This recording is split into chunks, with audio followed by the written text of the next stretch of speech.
दोस्तों स्वागत है आपका मेरे YouTube चैनल इंग्लिश बाबू पर। और आज मैं फिर हाजिर हूँ आपके साथ एक नई स्टोरी लेकर। और दोस्तों आज जो स्टोरी मैं आपके लिए लेकर आया हूँ, स्टोरी है बहुत ही अच्छी कहानी है, बहुत ही अच्छे मैसेज के साथ, अच्छे संदेश के साथ। उसके अलावा दोस्तों इस स्टोरी में आपको कुछ नए इंग्लिश के वर्ड मीनिंग सीखने को मिलेंगे, उनकी करेक्ट प्रोनाउंसिएशन के बारे में पता चलेगा। और दोस्तों इसका जो ग्रामर का स्ट्रक्चर है उसे बिल्कुल ही डिटेल में कवर करेंगे, एक एक स्ट्रक्चर को अच्छे से समझेंगे। तो जो ट्रांसलेशन का जो प्रोसेस है आप बहुत ही आसानी से सीख पाएंगे और साथ में समझ भी पाएंगे। तो चलिए दोस्तों आज की इस कहानी को हम शुरू करते हैं और सबसे पहले कहानी का टाइटल देखते हैं। कहानी का टाइटल है फियर ऑफ बीइंग कॉट। क्या मतलब हुआ दोस्तों? ये जो हमारा वाक्य है ये पैसिव के अंदर है। फियर का मतलब होता है डर, या और ये जो शब्द है ये एक वर्ब है, उसके अलावा ये नाउन भी है, तो इसको यहाँ पर नाउन के रूप में प्रयोग किया गया है। और ये कैच की थर्ड फॉर्म है। कैच का मतलब पकड़ना और ये थर्ड फॉर्म है कॉट। तो इस लाइन का क्या अर्थ हुआ? फियर ऑफ बीइंग कॉट मतलब कि पकड़े जाने का डर। तो दोस्तों ये आज की इस कहानी का टाइटल है, शीर्षक है। और अब मैं इसे पढ़ना शुरू करता हूँ। आपसे रिक्वेस्ट है आप इसे बिल्कुल ध्यान से सुने। यदि आपको कोई नया वर्ड या फिर नया स्ट्रक्चर देखने को मिले तो आप उसे नोट भी ज़रूर करें। उसके अलावा दोस्तों एक और रिक्वेस्ट है, यदि आपको वीडियो अच्छा लगे, आपको पसंद आए, तो आप वीडियो को लाइक भी ज़रूर करें। तो चलिए इसको शुरू करते हैं। अंजलि वर्कड एज आ मेड सर्वेंट इन आ रिच मैन्स हाउस। क्या मतलब वो? दोस्तों ये जो हमारा वाक्य है ये पास्ट इंडेफिनिट का अफर्मेटिव वाक्य है। पास्ट इंडेफिनिट का जब हम कोई भी अफर्मेटिव वाक्य बनाते हैं तो वहाँ वर्ब की सेकंड फॉर्म का प्रयोग किया जाता है। उसके अलावा आपको ये चीज़ भी ध्यान रखनी है कि जब हम इस तरह का जो भी पास्ट इंडेफिनिट में वाक्य बनाएंगे तो वाक्य की टेल पर आया, गया, किया, बताया, इस टाइप के आपको सेंटेंसेस देखने को मिलेंगे। तो जो इस तरह के जो वाक्य हैं वो पास्ट इंडेफिनिट के वाक्य कहलाते हैं, जहाँ पर यदि आप अफर्मेटिव का वाक्य बनाते हैं तो वहाँ हमेशा सब्जेक्ट के बाद वर्ब की सेकंड फॉर्म का प्रयोग किया जाता है। चलिए इसका क्या मतलब हुआ? अंजलि वर्कड। दोस्तों वर्क का मतलब होता है काम करना और ये सेकंड फॉर्म है। अंजलि वर्कड मतलब अंजलि काम करती थी एज आ मेड सर्वेंट। मेड सर्वेंट का मतलब होता है घरेलू नौकरानी, या कह सकते हैं आया, उसे मेड सर्वेंट कहा जाता है। तो आप इस वर्ड को नोट कर सकते हैं। Anjali worked as a maid servant मतलब अंजलि एक घरेलू नौकरानी के तौर पर काम किया करती थी इन आ रिच मैन्स हाउस। दोस्तों यहाँ एम ए मैन के बाद एपेस्ट्रॉफी एस का प्रयोग किया गया है। एपेस्ट्रॉफी एस का मतलब होता है का के की। जब आप किसी के साथ कुछ जोड़ना चाहते हैं तो वहाँ पर एपेस्ट्रॉफी एस का प्रयोग आपको करना होता है। तो क्या मतलब हुआ? इन अ रिच मैन्स हाउस मतलब एक अमीर आदमी के घर पर। तो दोस्तों इस पूरी लाइन का क्या अर्थ हुआ? अंजलि वर्कड एज आ मेड सर्वेंट इन आ रिच मैन्स हाउस मतलब अंजलि एक अमीर आदमी के घर पर एक घरेलू नौकरानी के तौर पर काम करती थी। चलिए आगे देखिए। She used to do all the domestic works. क्या मतलब हुआ?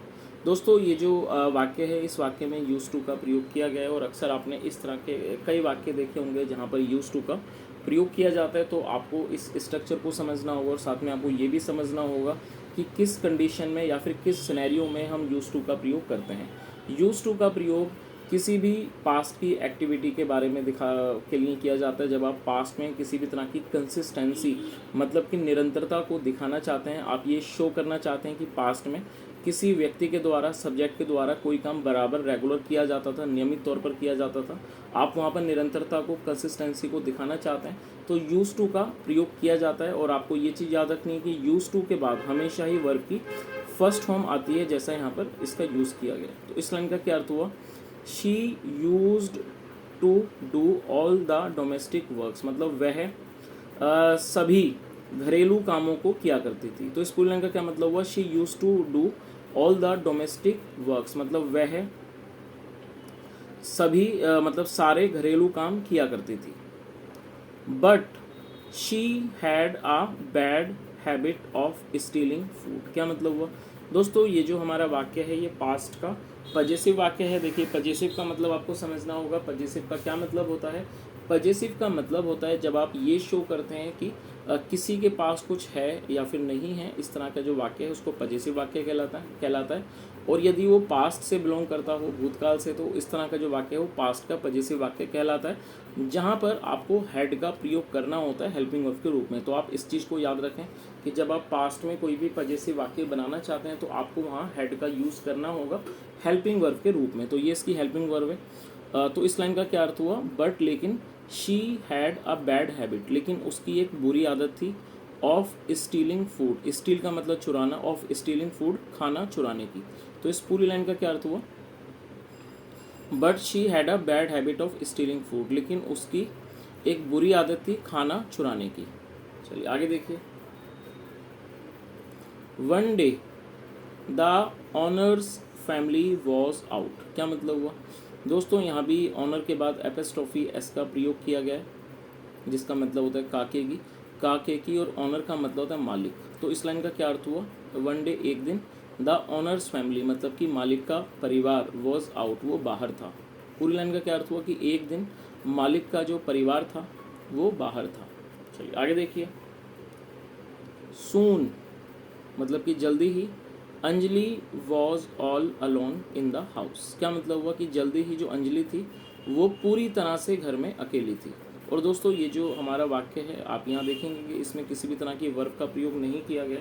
जब आप पास्ट में कोई भी ऐसा वाक्य बनाते हैं जहाँ पर वॉज या वर्ब का यूज़ होता है हेल्पिंग वर्ब के रूप में, साथ में किसी भी नाउन या एडजेक्टिव को लेकर वाक्य बनाया जाए बिना किसी भी वर्ब का प्रयोग किए, इस तरह का जो वाक्य है वो सिंपल पास्ट का वाक्य कहलाता है। चलिए इसका मतलब क्या निकला, soon Anjali was all alone in the house, मतलब जल्दी ही अंजलि घर पर पूरी तरह से अकेली थी। She went into the kitchen and opened the refrigerator, क्या मतलब हुआ, ये भी पास्ट इंडेफिनिट का अफर्मेटिव वाक्य है और ये गो की सेकंड फॉर्म है। गो का मतलब होता है जाना और ये हमारी सेकंड फॉर्म है went. She went into the kitchen मतलब वह रसोई के अंदर गई, and opened the refrigerator, open का मतलब खोलना है, ओपन द रेफ्रिजरेटर, और उसने रेफ्रिजरेटर को, जिसे हम फ्रिज भी कह सकते हैं, और उसने फ्रिज को खोला। चलिए आगे देखिए।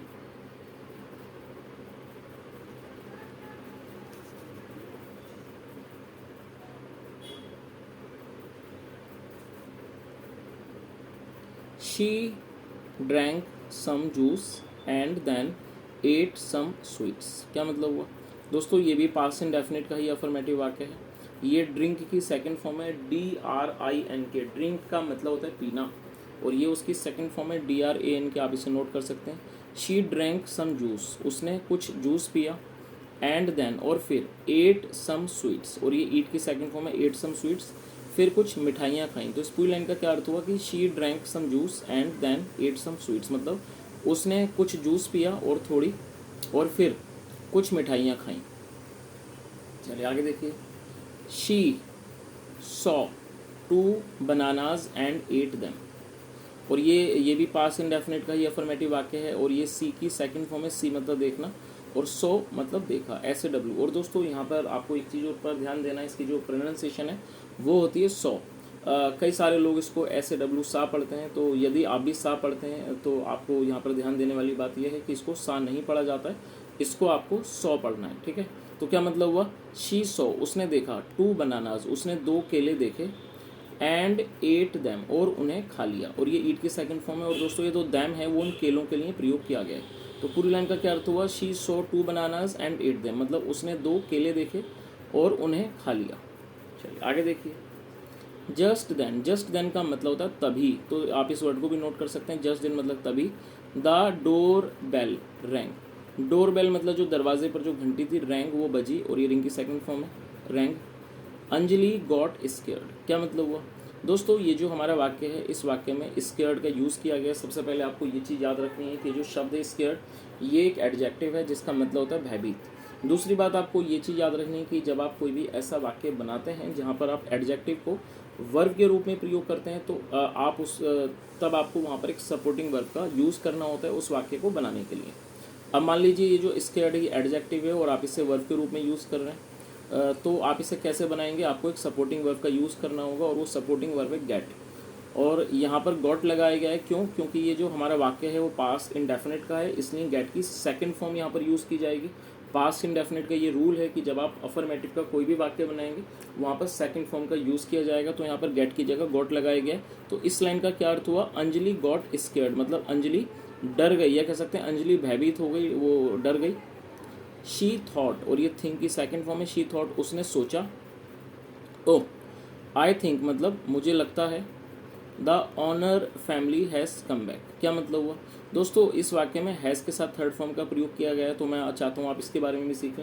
ये एक प्रेजेंट परफेक्ट का वाक्य है। प्रेजेंट परफेक्ट का मतलब होता है जब वर्तमान में किसी भी क्रिया का पूरा होना पाया जाए। तो इस तरह के जो भी आप वाक्य देखेंगे तो उसमें चुका है, लिया है वगैरह आप देखेंगे वाक्य के टेल पर आपको मिलेंगे। तो प्रेजेंट परफेक्ट से मतलब का अभिप्राय या अर्थ आप ये कह सकते हैं कि जब वर्तमान में कोई भी क्रिया पूरी हो जाए, किसी क्रिया का पूरा होना पाया जाए, तो इस तरह का जो वाक्य है वो हमारा प्रेजेंट परफेक्ट का वाक्य कहलाता है। और प्रेजेंट परफेक्ट में हैज़ या हैव का प्रयोग किया जाता है हेल्पिंग ऑफ के रूप में, साथ में थर्ड फॉर्म लगाई जाती है, और कम की थर्ड फॉर्म भी कम होती है, तो यहाँ पर थर्ड फॉर्म को के रूप में से प्रयोग किया गया, और बैक मतलब वापस। तो इस पूरी लाइन का क्या अर्थ हुआ? ओह आई थिंक मतलब मुझे लगता है। The owner family has come back, मतलब उसने क्या सोचा? उसने सोचा कि मुझे लगता है कि जो मालिक का परिवार है वो वापस आ चुका है। What should I do with these banana peels, क्या मतलब हुआ?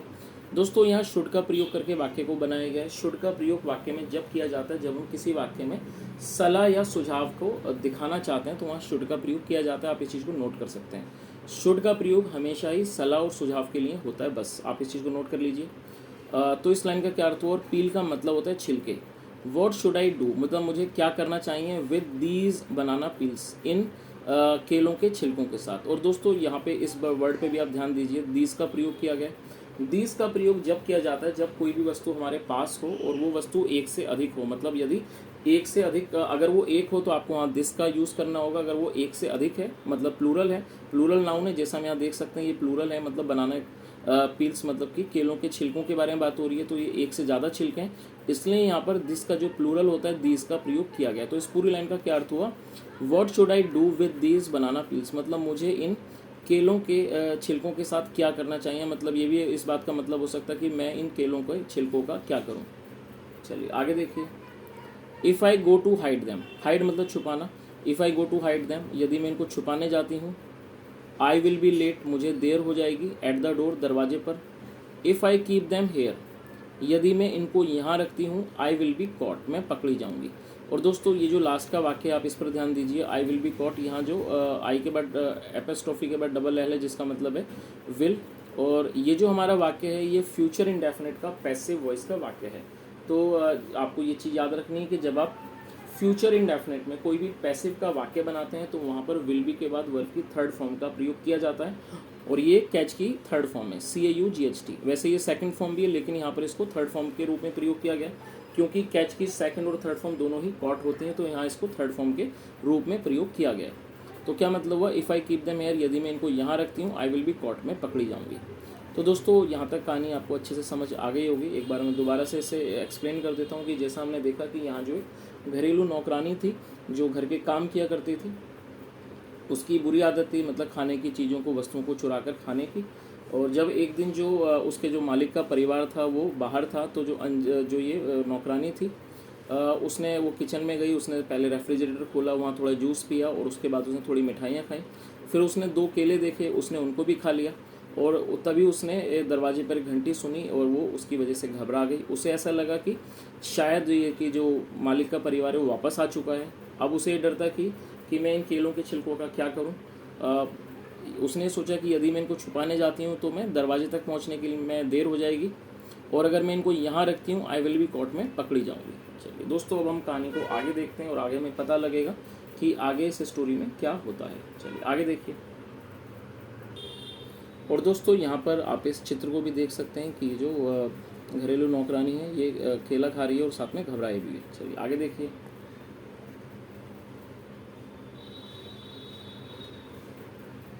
सो Anjali ate up the banana peels too, क्या मतलब हुआ? दोस्तों TOO, इस टू का मतलब भी होता है, और ये ईट की सेकंड फॉर्म है एट।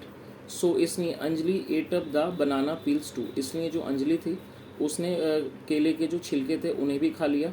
एंड देन, और फिर ओपनड द डोर, और फिर उसने दरवाज़ा खोला। आगे देखिए, बट लेकिन there was a postman at the door to deliver a parcel. क्या अर्थ हुआ? But there was a postman at the door, लेकिन दरवाजे पर एक डाकिया था। पोस्टमैन मतलब डाकिया था। टू डिलीवर अ पार्सल, जो कि वहाँ पर एक पार्सल को डिलीवर मतलब देने के लिए आया था। वैन ही लेफ्ट, और ये लीव की सेकंड फॉर्म है, इसका मतलब होता है चले जाना, रवाना हो जाना। वैन ही लेफ्ट, जब वह चला गया। अंजलि थॉट, अंजलि ने सोचा। A thief always has a fear of being caught. क्या मतलब हुआ? A thief always has a fear. और दोस्तों ये जो वाक्य है ये भी पजेसिव का वाक्य है, जहाँ पर हैज़ का प्रयोग किया गया हेल्पिंग ऑफ के रूप में। जैसा ऊपर आपने देखा था, ऊपर हैड का प्रयोग किया गया था क्योंकि वो पास्ट का पजेसिव था, और ये हमारा प्रेजेंट का पजेसिव है, जहाँ पर हैज़ या हैव का प्रयोग किया जाता है हेल्पिंग ऑफ के रूप में। अब इस लाइन का क्या अर्थ हुआ? अंजलि थॉट, अंजलि ने सोचा। A thief always has a fear of being caught, मतलब एक जो चोर होता है उसे हमेशा डर होता है, पकड़े जाने का डर होता है। टुडे, आज, this fear made me eat banana peels too. और दोस्तों ये जो वाक्य है ये हमारा पॉजिटिव सेंटेंस है, जहाँ पर कोई भी काम किसी व्यवस्था में किया जाता है। तो उसने क्या कहा? टुडे, आज, दिस फियर, ये जो डर है, made me eat banana peels too, मतलब इस डर ने मुझे केलों के छिलकों को खिला दिया। I will never steel food from today. क्या मतलब? नेवर मतलब कभी नहीं। I will never steel food from today मतलब आज से, आज के बाद, मतलब आज से मैं कभी भी खाना नहीं चुराऊंगी। चलिए, तो दोस्तों इस तरह से ये कहानी ख़त्म होती है बहुत ही अच्छे संदेश के साथ। जैसा हमने देखा कि ये जो इस कहानी के जो कैरेक्टर है, जो घरेलू नौकरानी है, जिसके जो घरों के काम करती है, लेकिन उसमें एक बुरी आदत है खाना चुराने की, जिसकी वजह से उसे ऐसा सबक मिला कि जब उसे डर लगा तो उसने केलों को छिलको भी खा लिया, केलों के जो छिलके थे उनको भी खा लिया।